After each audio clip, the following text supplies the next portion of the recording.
Profesor Jesús Botero, bienvenido al Consejo de Redacción. Qué bueno que es viernes para que deguste el café especial de los viernes, que lo vamos a tener también en stand especial en Cafestival en Llano Grande. Así será. Estén muy pendientes. Van y le consumen. Él tiene, Benjumea tendrá degustación, pero también cobrará algunos termos. Allá ya sí usted, lo cobra. allá sí, Aquí es sí, gratis. claro. No, pero Ya lo tendrá cobra. algunas degustaciones. Profe Botero, bienvenido. Buenos días. ¿Cómo está? Muchas gracias por la invitación, muy complacido de estar con ustedes aquí. Es su casa, ya sabe. Muchas gracias. Hombre, ahí planteé con los televidentes dos temas y Sí. queremos hacerle inicialmente la pregunta del día. También por lo que dijo el presidente Gustavo Petro, esa iniciativa de, venga, han pasado 10, han pasado 11 años, revisemos, renegociemos el Tratado de Libre Comercio con los Estados Unidos. ¿Usted sería partidario de una revisión, de volver al texto, de volver a los aranceles, a los productos, a la lista de productos incluidos, a ese relacionamiento económico binacional? Mi percepción es la siguiente. Bueno, primero, para renegociar se necesitan dos partes. Es decir, hay que ponerse de acuerdo. O quiero renegociar, y entonces tú me dices, sí, quiero renegociar, y entonces renegociamos. A mí me parece que lo que ha pasado en el mundo desde que se firmó el tratado es que se han ido generando una cantidad de oportunidades distintas y nuevas. Y que tenemos que tener algún instrumento, alguna forma, pues de ver cómo nos aproximamos a ella. La más importante de todas es que el mundo que teníamos en el momento del tratado era un mundo, en cierto sentido, sólido y unificado. Y no había una multipolaridad clara como la que hay ahora. Hoy, vamos a decir, las disrupciones que se están presentando, lo que llamaríamos la separación entre China y Estados Unidos, después del COVID, ha generado un tremendo movimiento de reasignación de cadenas logísticas.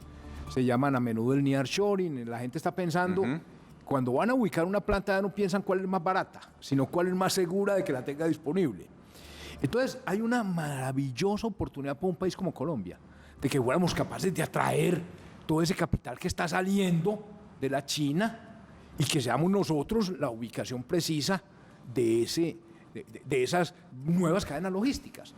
Y yo creo que no lo hemos aprovechado. Entonces, a mí más que renegociar el tratado, que me parece pues que es volver sobre temas más bien del pasado, lo que yo creo es que necesitamos crear un mecanismo diplomático adecuado en el que seamos capaces de poner en el tapete el tema esencial. El tema esencial es cómo aprovechamos el nearshoring. Porque yo estoy seguro que si somos capaces de aprovecharlo, el país crecerá a unas tasas muy distintas. Oiga, profe Botero, y me lleva a usted inevitablemente una conversación que sostuvimos esta semana aquí con Alejandro Costa, el gerente de Puerto Antioquia, porque usted dice, aprovechemos las nuevas realidades y las nuevas cadenas logísticas.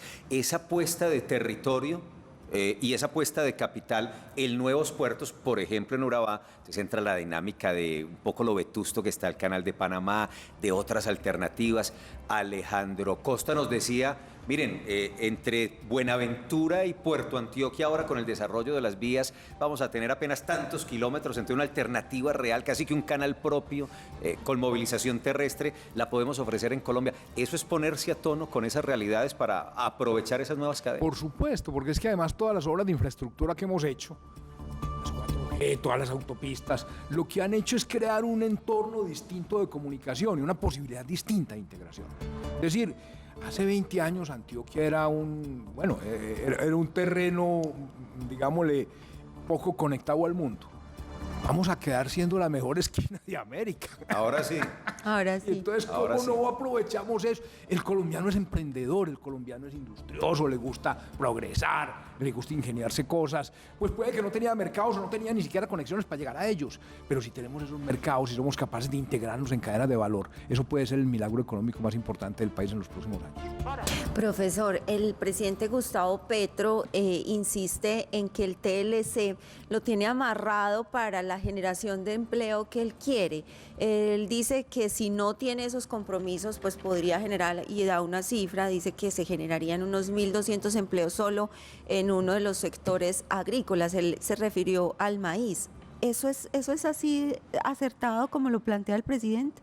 Yo tengo la idea de que posiblemente reacomodar cadenas agropecuarias, agrícolas o productos agrícolas, pues depende de ventajas competitivas que habría que revisar. A ver qué tan buenos somos en esto, qué tan buenos son los otros, cuántas ventajas hay en hacer algo en lo que probablemente no seamos los mejores.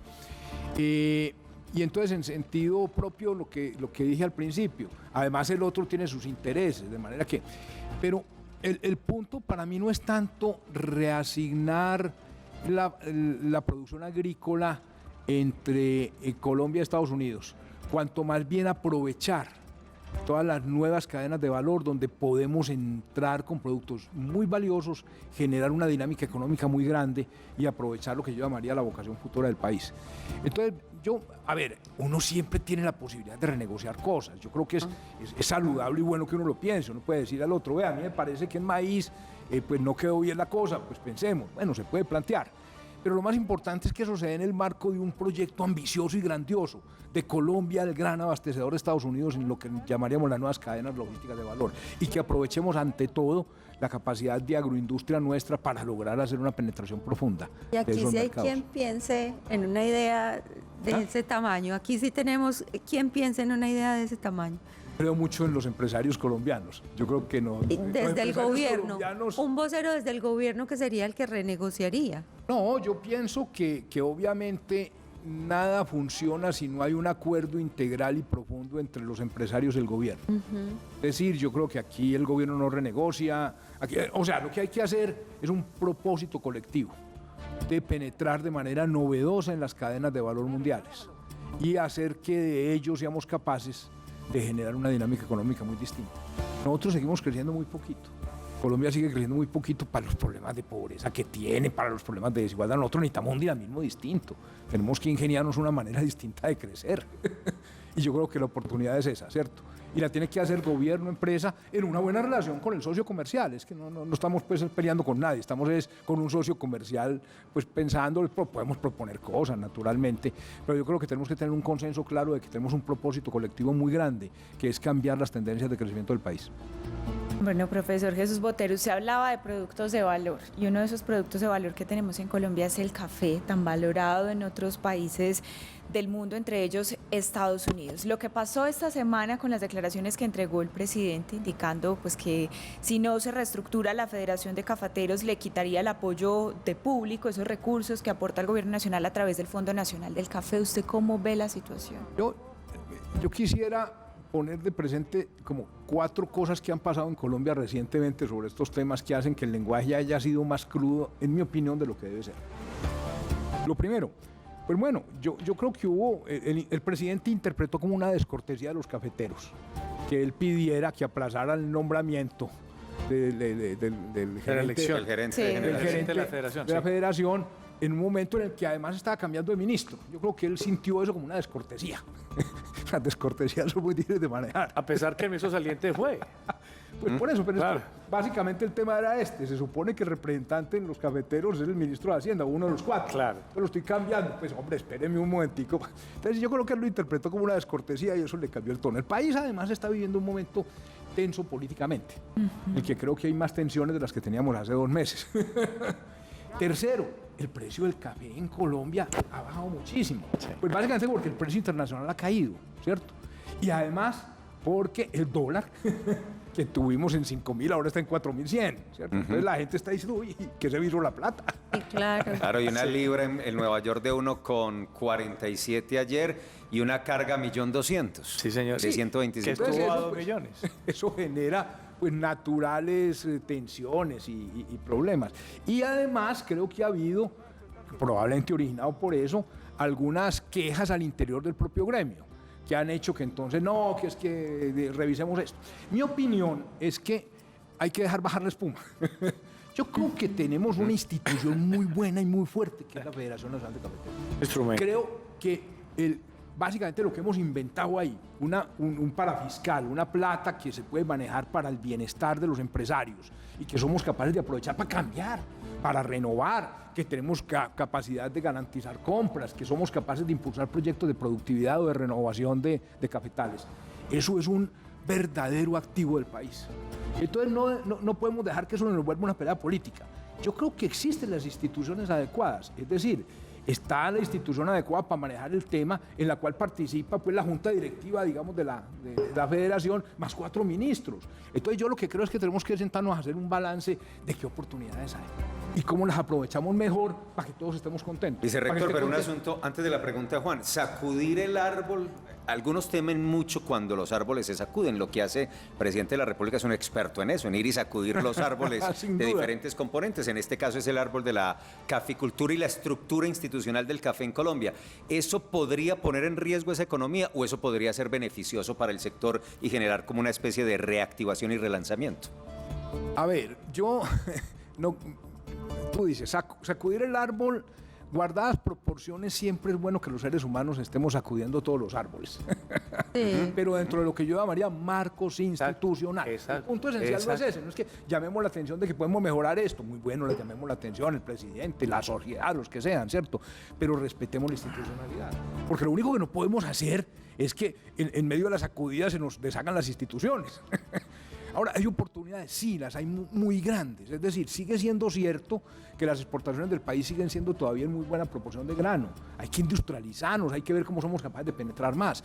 Los europeos están ansiosos de tener formas distintas de cultivo de café, donde puedan sentirse que están tomando un producto verde. Lo tenemos que aprovechar. En China yo creo que no hemos penetrado suficiente. Entonces yo creo que el país tiene que decir, sí, tenemos oportunidades grandiosas. Ahora, ¿cómo las aprovechamos? Claro. ¿Cierto? Entonces las sacudidas son buenas, pero yo sí creo que el punto límite de todas las cosas es respetar la institucionalidad. Yo creo que la institucionalidad cafetera es buena en general, que tiene además una muy buena mezcla de gobierno y de sector privado. Es que ya están los 15 comités cafeteros, pero están 4 ministros, pues. O sea, somos capaces en esa institucionalidad de decir, uy, tenemos muchísimas cosas que mejorar. ¿Cómo mejoramos? Sí, pero utilizando la palabra que Felipe decía, tenemos un gobierno que sacude el palo de todo cada momentico, o sea, sacude el palo completo del petróleo, ahí diciendo que tenemos que buscar una economía y no hay claridad con ese tema. Sacudimos el árbol del tema del café, sacudimos el árbol que tiene que ver con otros temas económicos. Ayer Blumberg Master decía esta frase, decía, necesitamos una estrategia de crecimiento que incluya al sector productivo, siendo el activador y jalonador de la economía. A eso voy. Ayer ahí mismo en esa silla, el presidente de la CESA de Antioquia decía lo mismo, decía, tenemos que prácticamente es como olvidar un momentico lo que está pasando con el gobierno y nosotros salir adelante y empoderarnos porque somos los que damos empleo, somos los que jalonamos el desarrollo de una región como Antioquia, jalonamos un país. Ese es el mensaje de la ANDI ayer. Mire, no sé qué va a pasar con el presidente, cómo va a cambiar, pero demos empleo y sigamos nosotros. Jalonar. Los industriales jalonan la economía. Yo pienso que el sector privado es el más importante activo para crecer. Es que, digámosle que de alguna manera tener empresarios creativos, empresarios visionarios, y los tenemos, eso es lo que hace que el país pueda crecer, ¿cierto? A mí me parece que hay que intentar separar dos cosas, muy Sí. difícil, es un tema muy difícil de hablar. Yo creo que el estilo del presidente es ese, el estilo del presidente es retador, es confrontativo y es de alguna manera pues poco amigable para lo que yo llamaría las relaciones con el sector privado.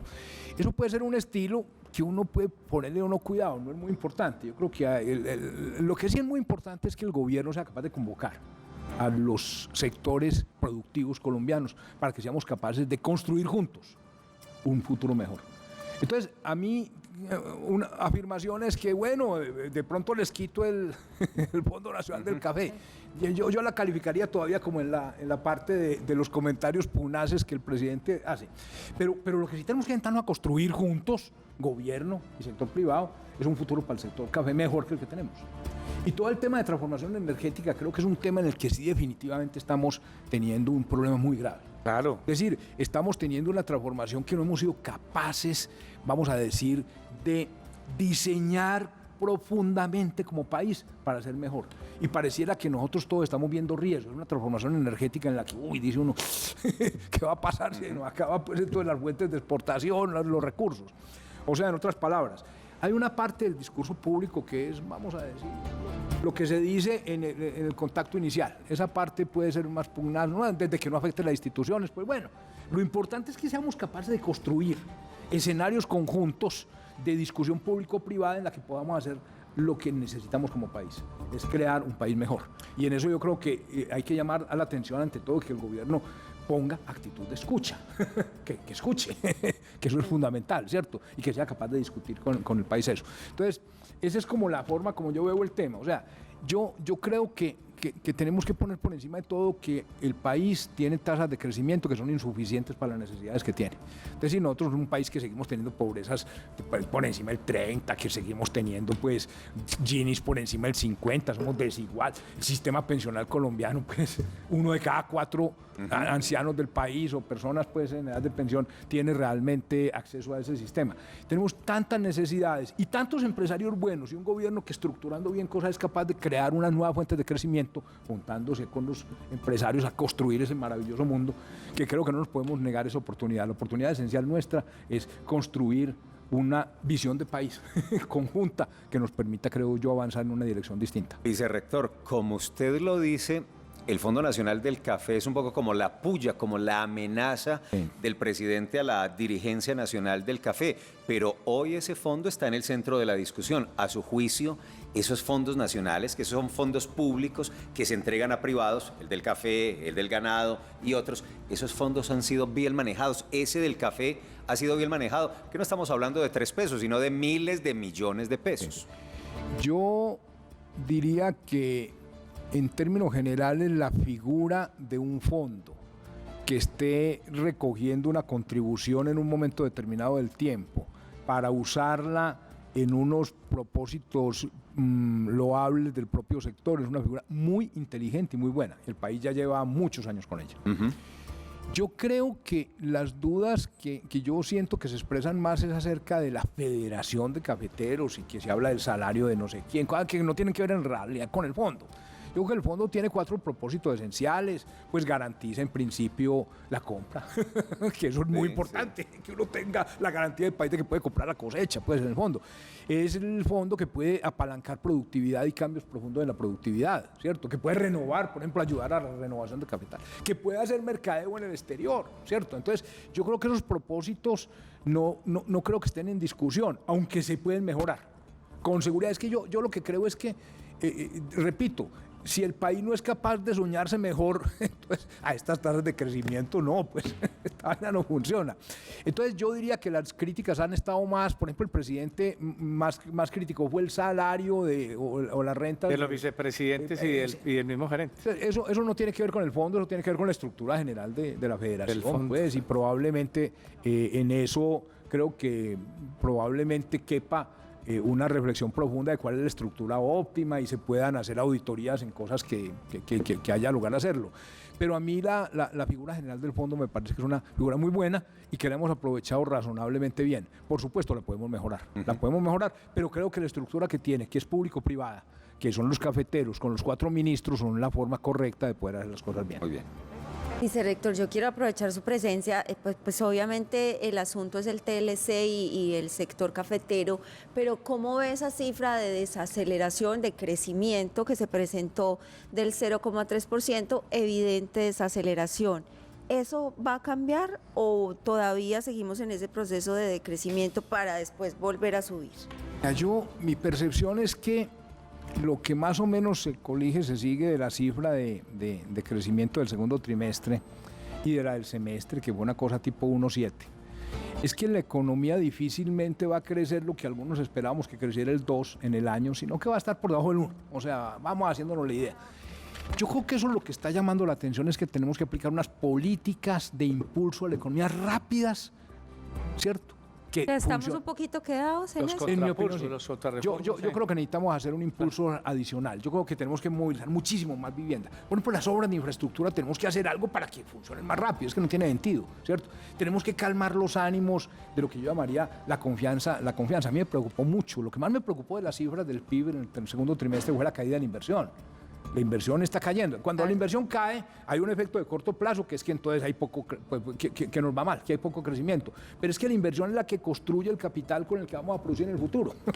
Entonces, si dejamos que la inversión caiga, por la razón que sea, porque hay desconfianza, porque la gente siente que hay cosas que no entendemos, ¿cierto? Entonces, eso no solo va a tener un costo hoy, sino un costo mañana y pasado mañana y de ahí en adelante. Entonces, yo creo que tenemos que hacer 2 cosas fundamentales. Primero, políticas de impulso de corto plazo a la demanda. Y tienen que ser políticas que tengan que ver con construcción, de vivienda, con construcción de infraestructura, tenemos que meterse a toda para que eso funcione perfectamente bien. Y tenemos que garantizar que haya confianza institucional para que los inversionistas inviertan. Esas dos cosas yo creo que son el llamado de atención que nos quedó de esas cifras. Y por supuesto, yo creo que no nos podemos llamar engaño. El resto del año no va a ser de un crecimiento significativo, ¿no? O sea, vamos a tener un crecimiento muy débil, muy endeble, y entonces tenemos que hacer algo para recuperarnos de eso, pues. Profesor, ¿y cómo interpretar este decrecimiento, estas cifras que se entregan con las del DANE y el nivel de empleos que muestran una recuperación? Esa es la pregunta más linda que uno le puede hacer, dificilísimo de contestar. Dificilísimo. Claro, uno se siente y ve el informe del DANE. Exacto. Y lo que crece más es realmente administración pública, educación y salud. Ese es el rubro que más crece y el que más impacta realmente como positivamente al PIB. Después te vas a las cifras de empleo, al reporte de empleo que se publicó a finales del mes pasado, y entonces lo que te encontrás es que el que crece no es el empleo público, que eso es lo que uno diría, bueno, si lo que está creciendo la administración pública, está creciendo el empleo público. El empleo privado es que crece. Y si no quiere el empleo privado, tú dices, uy, ¿qué está pasando aquí? Pues, ¿qué es lo que no estoy entendiendo? Yo la única hipótesis que me viene a la cabeza cuando miro esas cifras es, como estábamos a puertas de ley de garantías, entonces hubo un periodo de absoluto auge de la contratación público-privada. Entonces, los gobiernos, antes de dejar de contratar, contrataron todo lo que había, entonces hubo una cantidad de empleo privado que se generó ahí. Claro. Y esa es la única hipótesis que tengo, pero la verdad es una pregunta fabulosa. ¿Cómo entender eso? Después de octubre se puede volver a caer ese indicador. Yo diría que si es así, como estoy diciendo, es transitorio. Entonces, en los próximos datos ya de una vez ya no va a haber más crecimiento. Pues, por supuesto, si se contrató un estudio, una obra o lo que fuera, pues el empleo durará el tiempo en que dure ese contrato, ¿cierto? Que seguramente será el resto del año, pero ya no habrá nuevos crecimientos y ya el efecto negativo del crecimiento malo de la inversión y del mal crecimiento de la construcción, que es muy buen empleador, los malos datos del comercio, la industria del comercio tiene muy malos datos. Eso va a empezar entonces ya a pesar más que ese efecto que pudiéramos llamar transitorio. Es la hipótesis, pero es un tema bonito de estudiar a ver qué concluimos. Viene un segundo semestre que es complejo. Los comercios esperan porque llegan las épocas pico, llega Navidad, llega esa expectativa de buscar activar eso, pero desde el gobierno viene un regaño del presidente a los ministros porque no se han gastado el presupuesto, y eso también de alguna manera es, o sea, cuando usted tiene la plata para las inversiones y están ahí quietas, eso es preocupante, porque la gente espera. Ayer el señor de las constructoras que representa a todos los ingenieros decía, hombre, es que primero está eso, segundo, el paquidérmico Estado que nadie da respuesta a nada, o sea, en vivienda nadie soluciona nada, estancados el tema de subsidios que salen, que no salen. En tema de vías nadie dice qué hacer frente a las solicitudes que se tienen, por ejemplo, en vías regionales con las concesiones. En temas que tiene que ver con infraestructura, el gobierno se mete intervencionista a poner más costos en tarifas, entonces manda malas señales al mercado. ¿Qué hacer? Entonces el presidente dice, bueno, les doy un mes, si no, cambio todo. ¿Será esa la solución? ¿Cambiar los ministros? Digamos que hay sacudidas que de pronto son buenas. Ese es el otro palo para acudir, claro. Hay otro palo que hay que sacudir, que es ese, hay que ejecutar. Claro. Es decir, no puede ser cierto que la construcción esté decreciendo cuando de alguna manera tenemos una cantidad de procesos de 4G y tenemos planes y necesidades de vivienda. Pues eso sería imperdonable. Entonces lo primero que hay que hacer es aprovechar todos los recursos que tenemos presupuestados y ponerlos a andar para que eso genere dinamismo. Yo lo que creo es que el punto importante es este. Tenemos que reaccionar rápido. Porque es que en economía, si los procesos de bajo crecimiento empiezan a volverse procesos de bolsillo en los hogares, son muy difíciles de reversar. Entonces tenemos que meterle platica para que la gente no se nos caiga aquí y se nos quede por ahí abajo, si no seamos capaces de reaccionar ante el fenómeno. Pero yo creo que un punto bueno es que tenemos el presupuesto público. Claro, entonces saquemos la vaina, claro. Pues, y hagámosle. Pues profesor Jesús Botero, nos encantan los análisis de coyuntura que podemos hacer con usted frecuentemente en este espacio. Mire todos los elementos analizados esta mañana y qué importante conversación. Gracias, profe, bienvenido siempre. Bueno, es un lujo para Consejo de Redacción y para las televidentes. Muchas gracias por la invitación y siempre estoy muy complacido con ustedes. Es que los que no lo conocen, este señor que tenemos en la mesa es uno de los profesores más reconocidos en Colombia. Ahora está haciendo como una pausa en su labor profesoral, está en la vicerrectoría de la Universidad de Medellín, pero hace poco fue elegido como uno de los mejores profesores de Colombia. ¿Y ya vieron ustedes por qué? Sí, y ya vieron ustedes por qué. Y en consecuencia, dice Andrea, es un honor, un placer tenerlo en esta mesa precisamente para hacer estos análisis de coyuntura. Profe, bienvenido siempre. Usted sabe que esta es su casa, que aquí hay café para ofrecer. A veces es mejor, otra vez no tan bueno, pero siempre habrá café.